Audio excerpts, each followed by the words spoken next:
Hola, ¿qué tal? Bienvenidos. Pues el día de hoy estamos aquí compartiendo con ustedes con un nuevo proyecto, un podcast que se llama Converso. Y bueno, son voces compartidas, propuestas educativas que se orientan a transformaciones profundas para el bienestar comunitario. Los saluda Claudia Hernández Madrigal, soy psicoterapeuta de pareja, de familia, educadora en sexualidad y terapeuta sexual. Y hoy celebramos el festejo de la primera ocasión en que se celebra y se reconoce la visibilidad de los sexólogos en México. Entonces estamos aquí orgullosamente acompañadas de José Ángel Lozoya Gómez, que bueno, ya lo iré presentando, pero tiene una trayectoria maravillosa. Y el día de hoy en este proyecto de Converso, quiero comenzar como cada podcast con un fragmento de un pequeño cuento. El despertar del llanto. Desde pequeño me mostré opaco. Aún recuerdo que entre mis hermanos yo parecía invisible. Prefería ocultarme bajo la cama y crear mi propio mundo distante del ruido. Mi padre ausente solo lo veía por las noches. Llegaba callado y se sentaba a la mesa a cenar. Tenía la piel quemada por el sol y las manos lastimadas por el arduo trabajo. Aunque no decía nada, su mirada lo decía todo. Detrás de ese hombre aparentemente fuerte se encontraba una vulnerabilidad que manifestaba un reflejo de reclamo a la vida. Si sus labios se abrieran para decir lo que sus puños cerrados mostraban, quizás su tristeza desaparecería. A veces me daban ganas de limpiar la tierra de sus zapatos, como si eso pudiera quitar un poco de peso o de agobio a su jornada diaria. Pero ¿quién era yo para poder aliviar su dolor? Un chiquillo delgado y pálido, escondido siempre en la oscuridad, como compensando las horas de mi padre expuesto al sol. Me ocultaba de esa luz que marchitó y secó el corazón de mi padre. Un día de tanta tristeza, descubrí que de mis ojos se desprendieron unas gotas de agua que nunca había sentido. Escurriendo por mi rostro infantil, estaba llorando por primera vez hacia afuera, y el sabor de esas lágrimas se convirtió en una pócima casi mágica, sanadora y liberadora. Encontré un sentido al llanto hacia afuera. Como mi nuevo descubrimiento, esperé a que llegara mi padre. Había guardado en un frasquito algunas lágrimas mías, con la esperanza de que tuvieran un efecto sanador en él. Llegó aquel día y coloqué en su bebida las gotas de lágrimas que había guardado. Al cabo de unas horas y luchando para que el sueño no me venciera, escuché llorar a mi padre. Lloraba como un niño desconsolado. Grité para mis adentros de alegría. Por fin se había sanado mi padre. No más corazón frío, no más sequedad en los labios. Pues este es un pequeño fragmento de un cuento que escribí hace tiempo y lo quería compartir el día de hoy, porque precisamente vamos a hablar con José Ángel Lozoya de todos los desafíos contemporáneos a los que nos estamos enfrentando en la educación de las masculinidades. Entonces, pues bienvenido, José Ángel Lozoya. Gracias por estar aquí. Hola Claudia, gracias por invitarme y felicidades por vuestro día de los sexólogos y sexólogas mexicanos. Muchas gracias. Gracias, José Ángel. Es muy bonito que tengáis un día. Aquí no nos echan ni cuenta. Ya lo tenemos que planear mundialmente, ¿verdad? Que se contagie para ver la visibilidad de los educadores en sexualidad. Y pues tú eres un gran educador en sexualidad, José Ángel. Quiero agradecerte porque pues eres mi padrino de este nuevo proyecto. Eres el primer episodio que realizamos de este podcast como tal, Converso, y te agradezco mucho. Estoy muy orgullosa de que tú estés aquí presente conmigo con toda esa maravillosa trayectoria que es muy larga, pero voy a leer una parte de tu currículum. José Ángel Lozoya es educador sexual, desarrolla una visión crítica de la sexualidad masculina y la responsabilidad profiláctica y contraceptiva de los hombres. Desde 1985 viene desarrollando una reflexión crítica sobre los modelos masculinos tradicionales y ha participado en investigaciones y trabajos sobre los cambios en los hombres, su sexualidad, las relaciones con las mujeres y la violencia ejercida por hombres contra las mujeres. Impulsor del movimiento de hombres por la igualdad desde 1985. En 1999 es nombrado director del programa Hombres por la Igualdad, el primer programa público de políticas de género para hombre en Jerez. Coorganizador en 2006 de la primera manifestación de hombres contra la violencia machista y actualmente colabora como docente en el máster en sexología de la Universidad de Sevilla. Pues bienvenido, José Ángel. Mucho trayecto. Siempre me abruman. Siempre que alguien empieza a contar cosas así, no sabe uno dónde esconderse. Pues Gracias. eso es lo más valioso, tu sencillez, tu calidad humana sobre todo. Y bueno, no menciono todo el trabajo que haces porque ya veo que estás en esta visión de congruencia que hoy la iremos viendo, porque en esta temática tan interesante precisamente sobre estos desafíos contemporáneos que nos abordan en la educación de las masculinidades, pues es interesante ver cómo los estudios de género han incorporado las masculinidades y que apuntalan a mostrar los beneficios de una construcción de una sociedad igualitaria. Ya que la división de roles, pues sabemos que no es natural, sino social. Y pues bueno, José Ángel Lozoya, quisiera saber a qué nos referimos, que nos platiques un poco cuando hablamos de los grupos o colectivos de hombres por la igualdad. A ver, la verdad es que lo de Hombres por la Igualdad es una cosa que se nos ocurrió aquí en el Estado español. De siempre ha habido hombres feministas, profeministas, aliados del feminismo, antipatriarcales. Siempre ha habido hombres que han estado luchando o apoyando, digamos, la lucha de las mujeres en contra de las desigualdades que padecen. Hubo un momento en el Estado español, a diferencia de lo que ha pasado, por ejemplo, en otros países europeos, el trabajo con los hombres no se plantea solo como un trabajo de profesionales que quieren investigar sobre el cambio de los hombres o que quieren trabajar con hombres para acelerar ese cambio, sino que aquí, en un momento determinado, nos lo planteamos como el embrión de un movimiento social de hombres a favor del cambio de los hombres con perspectiva igualitaria. Es diferente. Una cosa son asociaciones que tú conoces, como Promundo, Men Engage, etcétera, etcétera, que son asociaciones de profesionales que trabajan como podían trabajar con África o con una determinada raza o etnia, pues trabajan con hombres. En España la cosa digamos, era mixta. Había gente que efectivamente eran profesionales que querían trabajar con hombres y había gente que éramos hombres en proceso de cambio que creíamos que valía la pena intentar crear un movimiento social. Ese movimiento, y partíamos un poco de la siguiente idea. Nosotros constatábamos que surgían y desaparecían constantemente grupos de hombres para reflexionar sobre la identidad masculina, los modelos masculinos, la diferencia entre el hombre que nos habían educado para ser y el hombre con el que nos sentíamos cómodos siendo, o el hombre al que aspirábamos a ser, y que estos grupos aparecían y desaparecían y tenían dos cosas en común. Una, que eran hombres que estábamos de una u otra forma cerca de los feminismos, o bien porque salíamos con mujeres feministas, o bien porque nos interesaban las cosas que ellas reivindicaban. Y eso nos hizo, en un momento determinado, decir, oye, tenemos que tener un nombre, una forma de que se nos identifique, que se nos reconozca, que se nos visibilice. Que cuando decimos que todos hemos sido educados en una sociedad machista, pero no todos respondemos de la misma forma en nuestras relaciones con las mujeres o con otros hombres, es bueno que se identifique que hay la posibilidad de ser hombre de otra forma y que esa hegemonía que parece que existe en el colectivo de los hombres es una ficción pedagógica, no es real, porque se puede ser hombre de muchas formas. En aquella época todavía no se hablaba de masculinidades, se hablaba de hombres. Ni siquiera se hablaba del hombre como representante del género humano.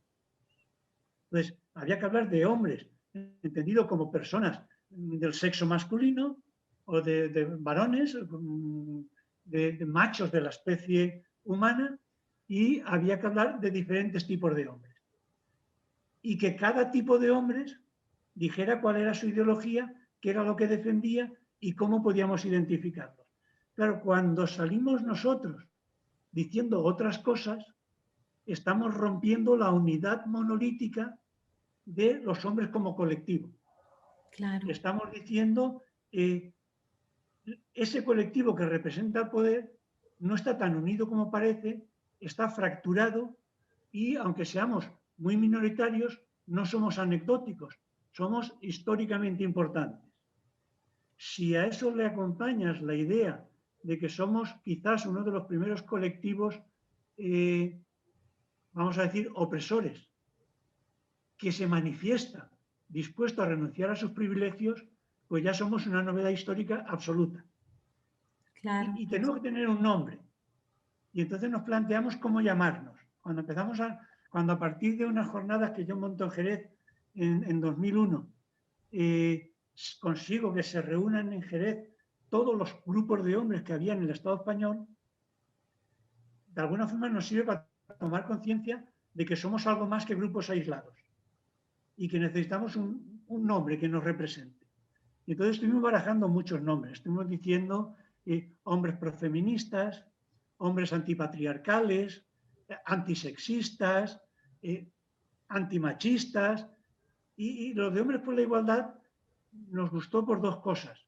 Uno, porque, bueno, el programa institucional que yo estaba dirigiendo en aquel momento, que llevaba un año dirigiendo, se llamaba Hombres por la Igualdad. Y tenía, a nuestro juicio, dos valores. Uno, que era un nombre en positivo. No era anti esto, anti lo otro, anti... ¿Sabes? Era un nombre que a cualquier hombre que le llegue, oye, somos hombres a favor de, no hombres en contra de, sino a favor de. Y luego, al decirnos por la igualdad y no igualitarios, que era otro de los nombres que se barajaba, lo que queríamos destacar es que éramos hombres en construcción, en proceso de transformación y, mejor dicho, en proceso de deconstrucción. ¿Sí? Entonces nos interesaba destacar esas dos cosas. Una, que estábamos en proceso, que no éramos ya, y otra, utilizar un nombre en positivo al que no le costara, con el que no le costara identificarse a ninguno de esos hombres que en aquella época llamábamos varones sensibles y machistas recuperables. Que cualquiera de ellos pudiera tener una cierta empatía, una cierta simpatía hacia lo que nosotros podíamos representar. Bueno, pues empezamos a utilizar ese nombre, Hombres por la Igualdad, y bueno, pues se nos quedó y nos llamamos Hombres por la Igualdad. Pues qué bien, José Ángel, todo un trayecto, un caminar para poder llegar a este logro de estos grupos de reflexión profunda, de cambios a grupos sociales, activistas. Y bueno, pues ¿cuáles serían entonces, José Ángel, los costos a nivel social, comunitario, a nivel incluso personal, de mantener estos privilegios masculinos? Hablando de ello, porque me imagino que se tuvieron que afrontar a esta visión de cuestionar estos privilegios masculinos también. A ver, a nivel social es evidente. Una de las cosas que me acuerdo, una de las primeras discusiones era qué significa ser un hombre por la igualdad, qué significa estar a favor de la igualdad. Y la primera conclusión que llegamos era que estar a favor de la igualdad no es una retórica. Estar a favor de la desigualdad es ser consciente de que existen desigualdades y que si estás a favor de la igualdad, la prioridad absoluta es acabar con las desigualdades. No se puede construir la igualdad esperando a que la gente que padece las desigualdades llegue a tu altura. Tú tienes que estar activamente peleando en contra de las desigualdades y procurando que esas desigualdades desaparezcan. Luego, lo primero que tomas conciencia si estás a favor de la igualdad es que esas desigualdades existen y que su mantenimiento, en este caso los privilegios masculinos, tienen un coste tremendo, en particular para quienes no los disfrutan, que son las mujeres, todo eso que podríamos llamar los hombres que no dan el arquetipo viril tradicional, que no son solo los hombres que viven la diversidad sexual o de género, Esto por supuesto, homosexuales, bisexuales, trans, por supuesto. Pero también el hombre, el chico gordito de la clase, el gafotas, el endeble, el cobardica, cualquiera que no se ajuste al modelo de hombre heterosexual, seguro, triunfador, o por lo menos con pretensiones de serlo, etcétera, etcétera, es alguien que sufre estas desigualdades que exige el ajustarse a un modelo tremendamente exigente, que es el modelo tradicional de la masculinidad. Bueno, la proyección que tiene este modelo sobre el mundo y sobre la realidad es tremenda. A ver, los ejemplos más recientes con los que hemos estado batallando ha sido el presidente Trump en Estados Unidos, tenemos a Bolsonaro ahí en la región, en Brasil, tenemos a Putin en Rusia, o tenemos a ese enano que hay ahí en Corea del Sur o en Corea del Norte amenazándonos a todos con esos misiles tremendos, ¿no?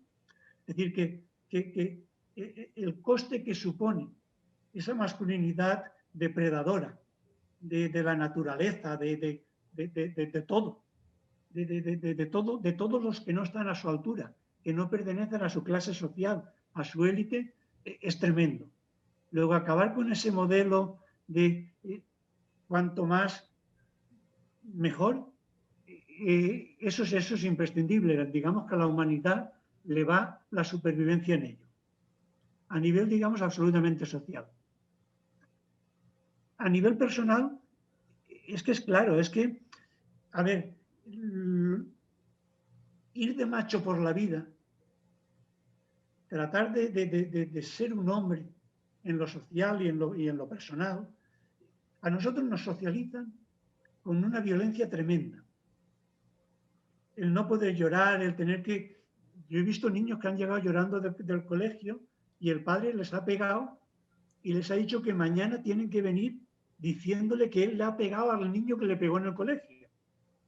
Porque hay que enfrentar los problemas de esa forma. Entonces, el aprendizaje de la masculinidad es tremendamente exigente y muy violento. La socialización masculina es muy violenta. No acaba nunca, además.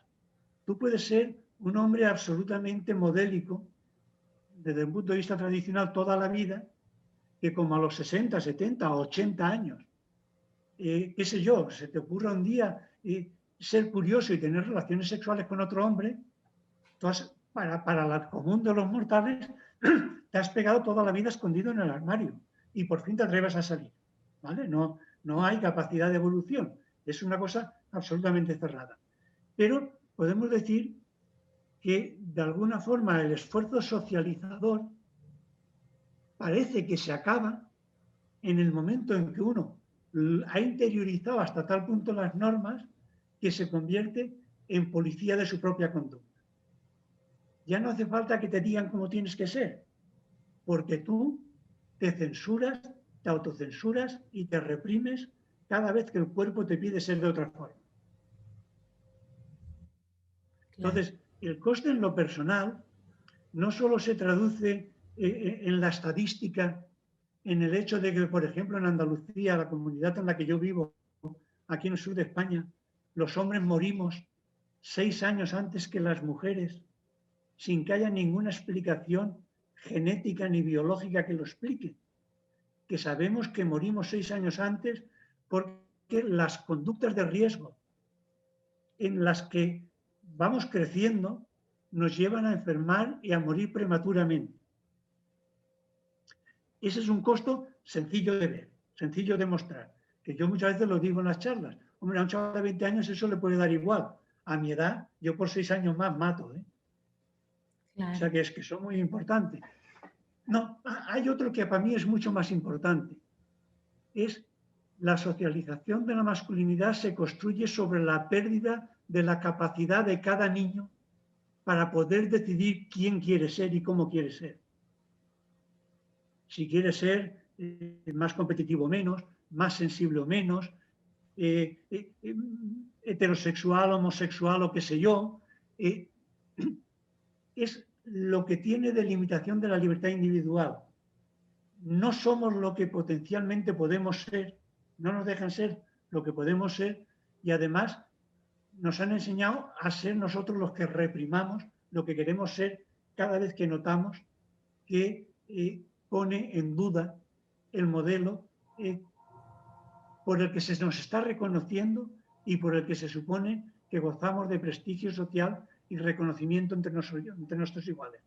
En especial, eso se nota especialmente en la adolescencia y en la juventud, cuando la dictadura de la pandilla tiene unas reglas tan férreas, que la única forma de ser respetado es cumplirlas.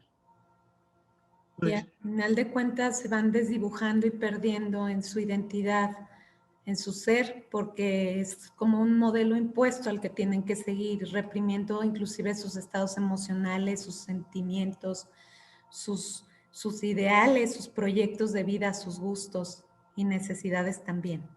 bueno, y que tú miras para atrás y dices, vamos a ver, si yo hubiera crecido en una sociedad en la que la diversidad sexual estuviera absolutamente normalizada y de género, yo no sé si sería la persona que soy ahora. Seguramente no. Claro, claro. Seguramente no, porque muchas de las fantasías, historias que uno intuyó, cosas que uno tanteó, pues hubieran aparecido como posibilidades reales de proyecto de vida, que simplemente se quedaron en experiencias de la infancia, de la juventud, ¿sí? Pero que no desarrollamos porque era más cómodo mantenerte dentro de un modelo que explorar otras posibilidades que intuías que podían ser interesantes. Claro. José Ángel, ¿cuáles son los retos a los que se enfrentan los hombres por la igualdad, hablando de este análisis de la construcción de las masculinidades? ¿Cuáles son esos retos? A ver, yo creo que el más importante es el que no vemos. Es explicar que la masculinidad como rol de género, como se decía hace 20 años, es una locura. Y digo que ese es el más importante porque la gran aportación que los hombres por la igualdad deberíamos ser capaces de hacer al proceso este en el que los géneros se están diluyendo, lo masculino y lo femenino parece que pierden sus contornos, es explicar todos los riesgos que hay asociados al modelo masculino tradicional.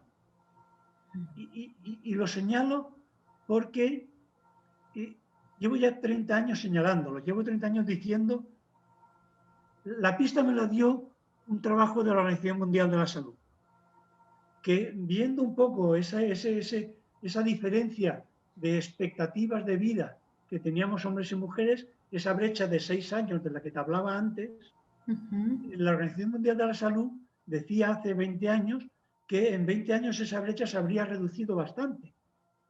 Y se habría reducido bastante no porque los hombres íbamos a tener hábitos más saludables y por tanto íbamos a prolongar nuestras expectativas de vida, sino porque la igualdad se estaba dando con el modelo masculino como referente universal, lo que quiere decir que las mujeres iban a ir incorporando a las prácticas de riesgo no saludables típicas de la masculinidad tradicional y por tanto las expectativas de vida de las mujeres se iban a ir reduciendo y ahí nos íbamos a ir encontrando. Y la brecha, de hecho, en 20 años se ha reducido 2 años en España. Se ha reducido 2 años. Ha aumentado en todos los casos. Es decir, los hombres y mujeres vivimos más por el avance de la medicina, digamos, la calidad de las condiciones de vida, pero la brecha se ha reducido 2 años porque se han incrementado mucho el alcoholismo en las mujeres, el tabaquismo, etc, etc, etc. Entonces, si no somos capaces de explicar que la igualdad tiene que darse recogiendo lo mejor de lo que ha sido los atributos masculinos y femeninos tradicionales, desechando lo peor de ambos. Últimamente se oye mucho hablar de feminizar la política. Yo digo mucho que no estaría mal desmasculinizarla. Claro. ¿Se entiende? Sí. Porque yo estoy viendo que las mujeres llevan 30, 40 años en España, clarísimo, convirtiendo en suyas características que antes eran exclusivamente masculinas, pero los hombres no estamos haciendo el trayecto contrario. Es decir, las mujeres se incorporan masivamente y de forma estable al mercado laboral, pero los hombres no hacen el trayecto contrario y no se corresponsabilizan en la misma medida de los cuidados, del trabajo doméstico, de la atención a los niños, a las personas dependientes, etcétera, etcétera. Entonces, la igualdad a nivel global, porque a lo mejor muchas veces en el primer mundo ese tipo de problemas se resuelven pagando a una inmigrante sin papeles que lo hace con un sueldo de miseria. No, a nivel global, donde esa solución no es posible, la solución pasa inevitablemente no solo por feminizar lo social, sino por desmasculinizarlo. Claro. No porque las mujeres sean como los hombres, sino porque nos encontremos, no exactamente a mitad de camino, más cerca de lo que ha sido la feminidad tradicional, pero que nos encontremos, que ambos hagamos recorrido.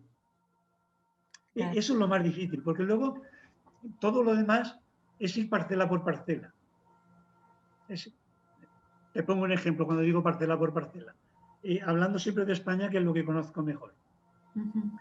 Tú aquí puedes tener un hijo, lo metes en, qué sé yo, en el preescolar, en la guardería, con pocos meses, y el niño llegará a la enseñanza secundaria con 12 años, el niño o la niña.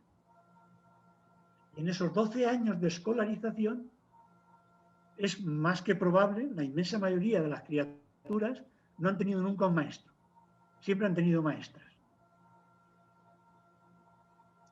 Bueno, pues la falta de referentes masculinos en el proceso de socialización en la educación reglada no deja de ser un problema. Claro. Cuando además a la escuela quien va a preocuparse por cómo van los niños y las niñas son las madres. Quien va a las tutorías con el profesorado son las madres. Con lo cual, ese padre aparentemente igualitario, aparentemente corresponsable, sigue siendo, tú pregúntale a cualquiera de tus amigos que tengan niños pequeños por el nombre de la maestra de sus hijos. Si se lo sabe, ponle nota. Claro. Pregúntale a tus amigas. Seguro que no hay ninguna que no se lo sepa. ¿Vale? Claro. Entonces, claro, eso ya se trata de ir viendo. Venga, vamos a ir cogiendo capítulos y vamos a ir viendo cosas. Claro. Sí, pues por ejemplo, de parte de lo que comentabas, ¿no? Esta parte del impacto de la masculinidad como fracaso escolar de los chicos en la escuela, también la parte como de las ventajas que pudiera haber en la paternidad también igualitaria, que sería como otro factor, ¿no? ¿Qué ventajas habría de que los padres se involucraran en la crianza de los hijos, que también se nutrieran de esta riqueza, ¿no? De esta parte emocional? Y vamos a empezar por esos dos puntos, que son bien bonitos. Vamos a empezar por la paternidad porque vamos a hacerlo al revés, ¿no? Vamos a empezar como la biografía. A ver, cuando un hombre se entera, un hombre no es padre hasta que no le ponen al niño en los brazos. Es decir, que una mujer puede empezar a sentirse madre en el momento que el test de embarazo le dice que va para adelante la cosa y decide no interrumpirlo. ¿Vale? A partir de ese momento, ella empieza, todo su imaginario empieza a funcionar. Las hormonas cambian, además, que eso ayuda mucho, todo eso. Pero, bueno, el hombre sabe que ese proceso se está produciendo, suponiendo que sea un hombre que esté presente en el embarazo de su pareja. Suponiendo, vamos a partir de ahí. Que los hay que ni eso. Pero, bueno, él se hace la idea y trata de acompañar. Pero, vamos, la idea que se hace es teórica. Se hace una idea de que algún día será padre. Y que ella está particularmente sensible y en ocasiones tiene antojos. Y, bueno, cosas raras. Ahí está él. Y para colmo, si les ha dado, porque son así modernos y muy, por decir, oye, vamos a ir a clases de preparación al parto. Yo no he visto cosa más inútil que un padre en clases de preparación al parto.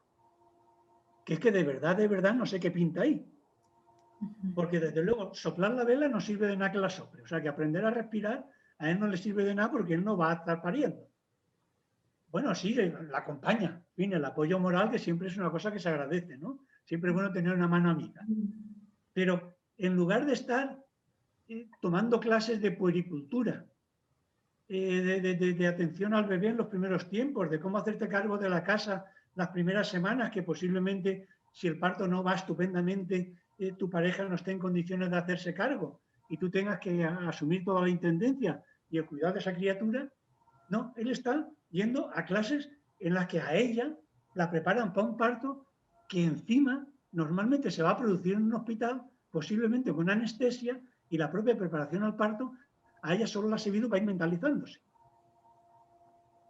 Te lo dice uno que fue pionero de los partos en domicilio en Sevilla y que nosotros hacíamos partos en casa, en el agua, muy bonitos. Yo me encargaba de grabarlos con una cámara de cine para que tuvieran un recuerdo imborrable y recuerdo, bueno, recuerdo partos de todo tipo, muy bonitos y muy duros. Claro. Y el padre, digamos, el que más agradecíamos en el parto era aquel que estaba más bien callado, que traía de vez en cuando un platito con jamón para que comiéramos, porque aquello duraba horas, y que solo atendiera a las demandas de su pareja, pero que no opinara, que no le dijera aquello de guapa, no duele, que no duele tanto, que ya queda poco. ¿Tú qué sabes si queda poco y qué sabes tú lo que duele? ¿Sí? Claro. Bueno, empecemos por ahí.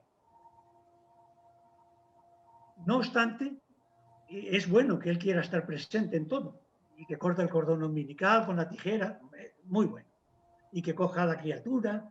Si además, en el momento en que ella ya no puede seguir dando la teta, suponiendo que decida darla, él hace como yo, que se pone en la cuna, en su lado de la cama, y se encarga de los biberones y de levantarse todas las veces que la criatura lo reclame, está siendo un padre presente irresponsable. Claro. Si se limita al apoyo moral, bueno, la señora tiene que estar pendiente de la criatura y de ese señor que es el padre de la criatura. A pesar de todo, que el padre sea más o menos presente, más o menos corresponsable, más o menos implicado en lo doméstico, etc., etc., etc., tiene un valor incalculable. Los padres somos el modelo de identificación permanente más largo que va a tener un niño o una niña en su crecimiento y desarrollo. La idea de cómo es un hombre, que se hace un bebé o un niño o una niña pequeña, de cómo es en lo doméstico, de cómo es en sus relaciones de pareja, de cómo es en tanto que cuidador, etcétera, etcétera, se la va a hacer a través del padre. Luego, el papel del padre, más allá de lo bueno que sea para él mismo, sin duda para su prole, para esos seres que él ha contribuido a fecundar, que ha fecundado, ¿vale? Es un valor absoluto, no nada que despreciar. Pero además hay otra cosa que es muy interesante. Generalmente los hombres cuando somos padres, de golpe te das cuenta que hay otro ser que no es tu pareja, porque con tu pareja la relación, por muy enamorado que estés, siempre es una relación condicionada a cómo nos va.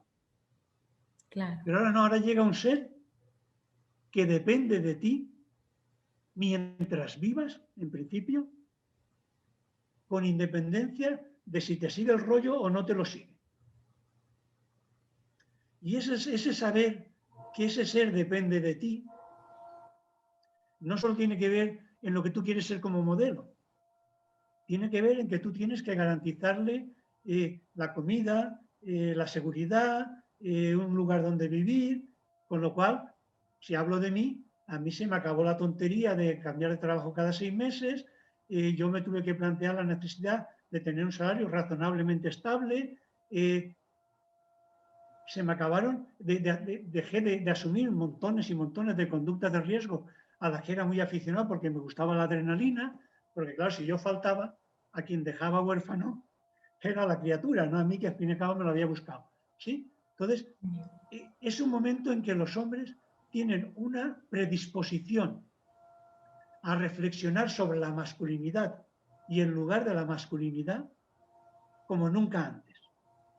Es uno de los momentos en que más fácil resulta llegar a los hombres con un discurso favorable a la igualdad. Es el momento que tenemos, es uno de esos grandes momentos que si tú dices, a ver, colectivos de hombres que se mueven en las redes sociales espontáneamente. Bueno, los alcohólicos anónimos, pero no son solo hombres, aunque sean mayoría. El único que hay que tenga que ver con lo cotidiano es papá blogueros. Claro. Son redes de padres en proceso de crianzas que se ponen en contacto para aconsejarles los unos a los otros, contarse sus experiencias, sus dudas, echarse una mano para aprender a ser mejores padres. No siempre igualitarios, pero todos tienen el objetivo de ser mejor padre. Claro, mejor padre, a ver, es lo que muchas veces se le dice a los padres de niñas. Si tú no quieres que tu hija busque un tipo que la trate tan mal como toda su pareja, hace favor de ser otro modelo. Por supuesto, y ahí entra esta visión de conciencia a través de esta propuesta educativa, ¿no? En este momento trascendente evolutivo de la Eso es, cuestión de la paternidad.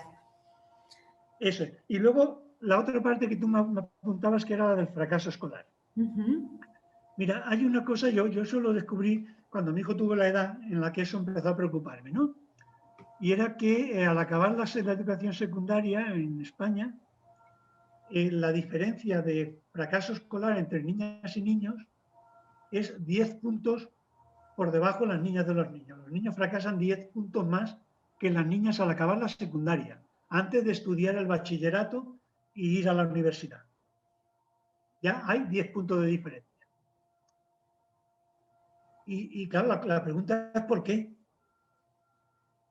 Y ahora empiezas a analizar las causas son múltiples, ¿no? Pero empiezas a analizar causas y dices, vamos a ver, siempre nos hemos quejado de que a las niñas se les exige mucho más en lo doméstico que a los niños.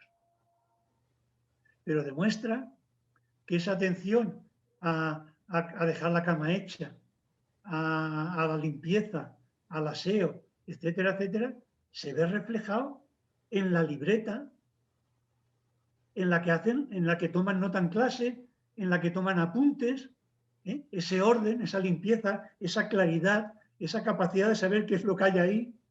Tú ves la libreta de las niñas y las de los niños y en una te enteras y la otra es un montón de rayones. ¿Sí? Ese prestar, ese escuchar, ese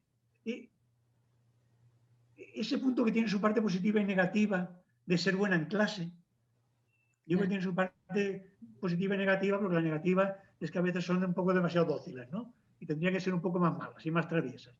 Pero bueno, ese punto se traduce en atención, constancia, disciplina, esa hora de más que estudian normalmente todos los días, ¿no? Todo ese tipo de cosas va sumando. Luego, a las niñas, si una niña se queja porque la han pegado en clase, los padres se vuelcan a resolver el problema.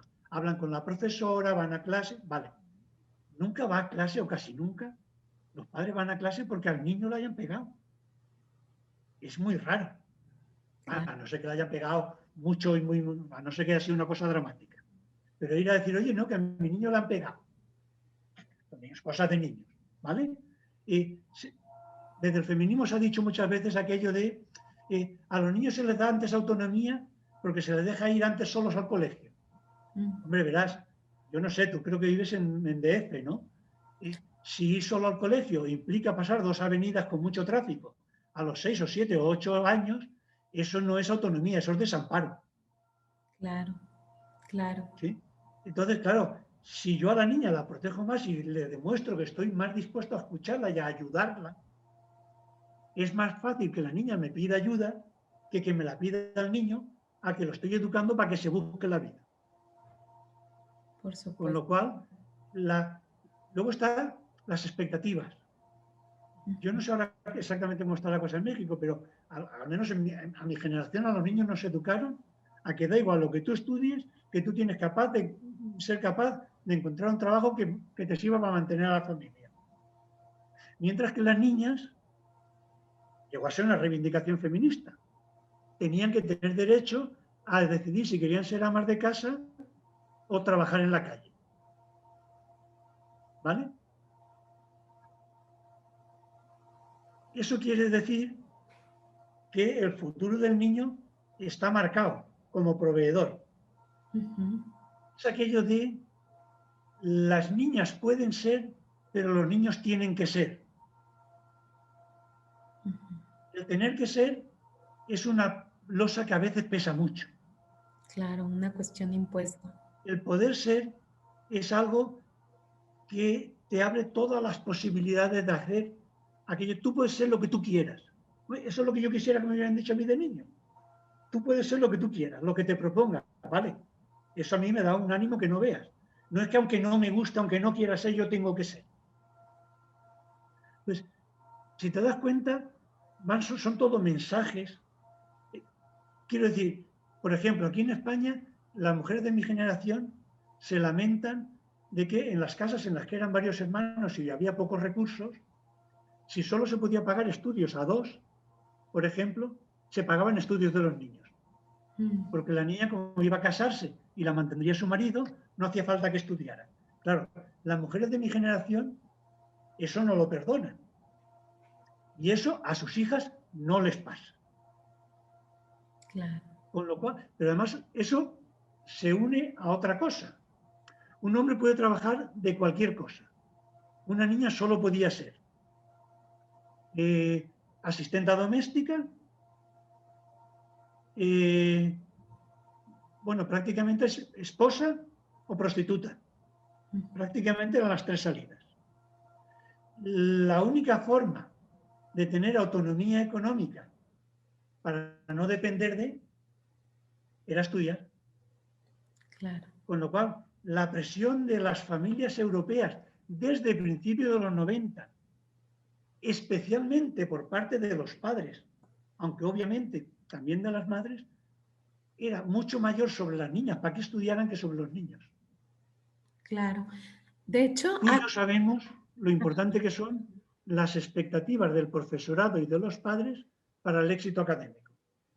por supuesto. De hecho, aquí en México, muchas de las profesiones que se iniciaron eran porque eran hermanas de médicos y les atendían a ellos, o porque eran maestras también, porque tenían a alguien al cuidado de, ¿no? En casa, como maestras desde casa o enfermeras, pero porque tenían a un hombre que se hacía cargo de ellas, ya sea el papá o el hermano. Eso era mucho lo que se acostumbraba en la época del porfiriato. Luego hay otra cosa que es muy importante ya en el propio colegio, y es que la misma conducta disruptiva, alguien que habla mucho en clase o que hace una travesura, si lo hace una niña, es mucho más frecuente que el profesorado hable con la niña y le haga ver lo inadecuado de su conducta. Pero si esa conducta la hace un niño, es mucho más frecuente que se le castigue. Claro. Claro, si el mismo hecho lo tratas de forma diferente, lo corriges de forma distinta, ten en cuenta lo peligroso del castigo, porque el castigo es una forma de doblegar la voluntad del otro. Y el castigo como herramienta pedagógica puede convertir a un hombre en un maltratador de adulto, de su pareja, porque es la forma de reeducarla, de tratar de conseguir que ella haga lo que yo espero. Sí. O sea que eso de la letra con sangre entra, ojo, porque tiene unas consecuencias en el tiempo tremendas. Bueno, a lo que vamos.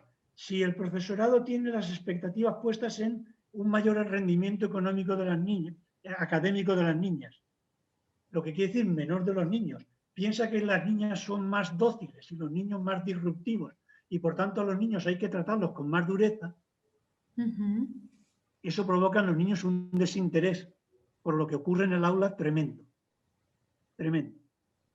Claro. No hay cosa que desmotive más a alguien que está estudiando que es la falta de confianza del profesorado en su capacidad de rendir académicamente. Por supuesto, y además el ejercicio de las violencias, a final de cuentas, de lo que él recibe a través de ese castigo, el ejercicio ¿Sí? que él va después a fomentar también. en su persona y hacia los demás, ¿no? En este ejercicio de las violencias. Si todo eso lo cogemos y lo metemos en una coctelera y vemos que en muchas de las cosas que digo las diferencias no son muy grandes, pero esas pequeñas diferencias las juntas, pues al final explicas que haya 10 puntos de fracaso escolar mayor en los niños que en las niñas. Es decir, que a diferencia, con lo cual tenemos un problema de género. La diferencia de este problema de género, del problema de género que padecen las mujeres, es que en este caso no cabe echarle la culpa al otro sexo. Ujú. Es decir, que hasta ahora hemos dicho, bueno, un problema de género de las mujeres es consecuencia de los privilegios masculinos. No, en este caso no. En este caso el problema de género de los chicos es consecuencia del proceso de socialización de la masculinidad. Claro. Y por eso hay que desmasculinizar ese proceso de socialización. ¿Entiende la idea? Por supuesto. Y en base a esto, un poco para ir cerrando por los tiempos, platíquenos cuáles serían como 3 ejes trascendentes para una propuesta educativa que beneficie a las comunidades en esta construcción de igualdad, hablando de estos desafíos de la masculinidad, como en 3 puntos que nos pudiera así platicar cuál sería como una propuesta para el abordaje precisamente de la educación en las masculinidades. Uy, esto me lo pones difícil. No, lo digo porque como vengo sin preparar, que estoy improvisando todas las respuestas y ya me gustaría aquí tener ahora mis chuletas, pero no las tengo. A ver, yo creo que quizás valdría la pena dejar de anticipar expectativas. Uh-huh. No vale ya aquello de que a través de los cristales de una incubadora, si te dicen que eso que hay ahí, eso que pesa 400 gramos, ¿eh? Porque es un prematuro, es un niño, tú ya lo ves fuerte, y si es una niña ya la ves bonita, pues vamos a no anticipar expectativas. Nace una criatura y esa criatura, nuestro interés como padres o madres es que sea feliz en el futuro y que se incorpore a la sociedad con la mayor cantidad de herramientas posibles. Eso sería, digamos, quizá lo primero. Y quizá lo segundo, que eso se aprende rápido, es ser consciente de que es otra persona, que es el resultado de lo que va a ser esa persona no son mis deseos, Uh-huh. son los que vaya elaborando y desarrollando, y que si quiero lo mejor, es como aquello del amor de plenitud y el amor de deficiencia. El amor de deficiencia es que te quiero mucho, te quiero tanto, y como no me quiero separar de ti, no aprovechas esa beca que te han dado para irte un año a Estados Unidos porque la pareja se puede ir al carajo. No, no. El amor de plenitud es, te quiero tanto que tú te coges la beca, te vas a Estados Unidos, aunque eso ponga en riesgo a la pareja. ¿Vale? Pues lo mismo en la crianza. Yo quiero tanto a esa criatura que aunque lo que elija, se dice que la educación es aprender a decir que no, pero en realidad lo más difícil es aprender a decir que sí.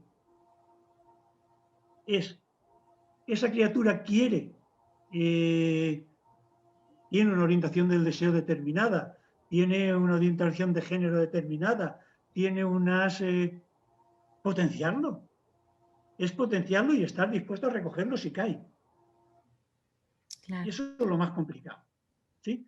Luego, lo más difícil y lo que yo creo que es una batalla que siempre perdemos, es educarlo a él o a ella con la autonomía suficiente como para escapar al impacto de la dictadura de los iguales de edad.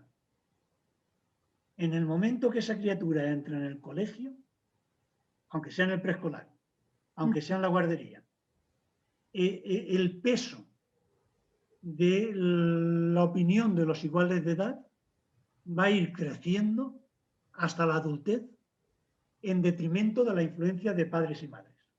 Claro. Entonces, ese hacerle ver la importancia de tomar las decisiones sin necesidad que sean siguiendo nuestros consejos, pero desde luego que procure tener la misma autonomía que tiene de nuestros consejos, de los consejos que recibe del grupo de iguales, me parece que es absolutamente clave. Absolutamente clave. Definitivamente. Pues no. Lo que quiero decir es que a mí se me hace muy difícil cuando se me pregunta cómo hay que educar a un niño. Igual que a una niña. Es que en el momento en que, verás, lo que sí entiendo es, y aquí el trabajo, él obedece a la sociedad que le paga. Y la maestra o el maestro que intentan saltarse las normas, generalmente lo paga caro. O es un héroe o una heroína, pero lo paga caro. Con lo cual, pero hay una responsabilidad individual. Yo me imagino que en DF pasa como en Sevilla, que el universo, que ya casi todos los niños son niños únicos, o como mucho tienen un hermano. Y su universo de relaciones, hasta que tienen autonomía para salir de casa solos, es el grupo de su clase. Van a los cumpleaños de los compañeros de clase, de las compañeras, tú los acompañas, los dejas en la casa, te vuelves, vas a recogerlos, ¿sí?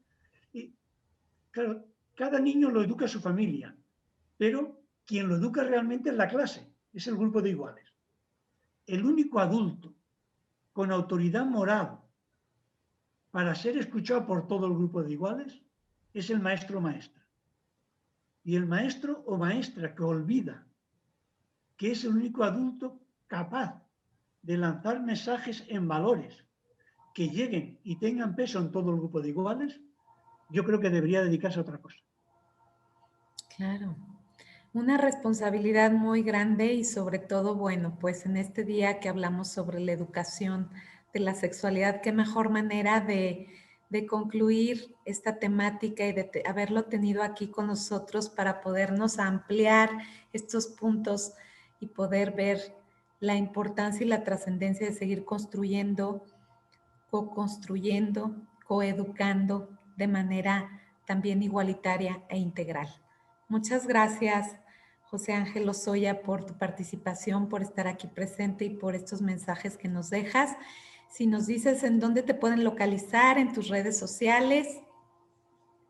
Muchas gracias, Claudia Hernández, por haberme invitado y pensar que tenía algo que decir en un espacio como este. No, a mí es muy fácil. Se meten en Facebook, pican mi nombre y apellido y me localizan. Si alguien quiere mandarme un correo, mi nombre y mis dos apellidos, todo en minúsculas, @gmail.com. Yo, de todas formas, no, si alguien me escribe, yo contesto siempre. No inmediatamente, pero siempre. Excelente, pues quedaron muchas cosas en el tintero por decir, así que tendremos otro episodio posteriormente, si usted lo dispone también, y podemos seguir ampliando estos puntos que son muy valiosos y trascendentes para la educación integral de la sexualidad. Y bueno, pues el día de hoy recuerden también buscar redes sociales, Claudia Hernández, mi Facebook, y también en mi Instagram, que es Claudia HD-sexóloga. Muchísimas gracias, José Ángel, por estar aquí en este lindo proyecto que comienza en este podcast que tiene que ver con Converso, para poder Deseo conversar todo el éxito del mundo. y tener diferentes propuestas educativas. Muchas gracias, José Ángel. Gracias, Claudia.